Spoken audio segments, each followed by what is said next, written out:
Charles, quand est-ce que je dois m'occuper de la pierre tombale?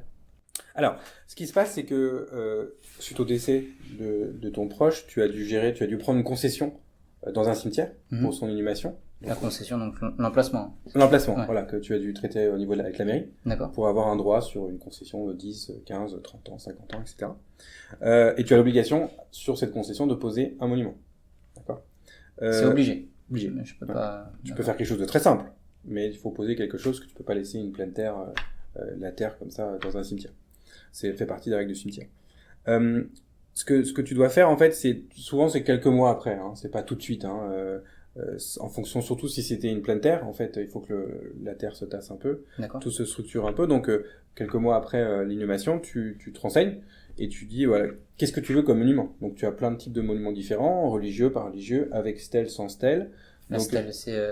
la partie verticale. D'accord. Voilà. Là où il y a parfois l'épitaphe. Exactement. Ok. Donc, celle qui permet évidemment de mettre les noms, le nom, prénom du défunt avec sa date de naissance et sa date de décès.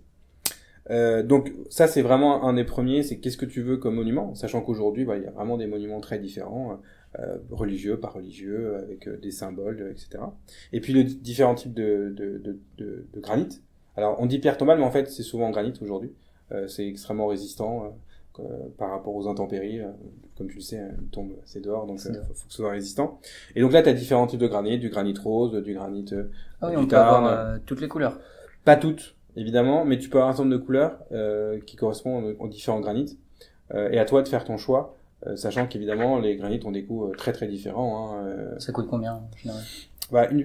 Déjà, dans la pierre tombale, il faut deux choses. Il y a la pose du monument, qui est une prestation, donc tu te doutes bien que c'est pas simple, donc il faut bien la poser, etc., respecter les cotes. Et donc ça, c'est un travail qui est fait. Et puis après, le monument en tant que tel. Donc la cote, c'est dans des fourchettes assez définies. Dans la pose du monument, le monument en tant que tel, les prix sont très très différents, donc tu peux démarrer à 1000, 1500 euros, puis tu peux aller jusqu'à 10, 15, 20 000 euros, si forcément tu choisis un granit plutôt rare. D'accord. Et toutes les pompes funèbres, elles font marbrerie, ou alors je dois me débrouiller pour trouver une marbrerie simple? Alors, c'est vraiment, tu as de tout.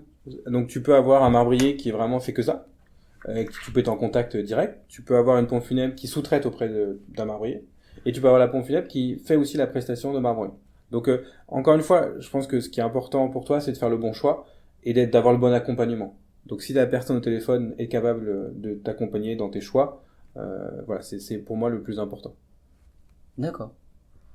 Merci Charles. Je t'en prie.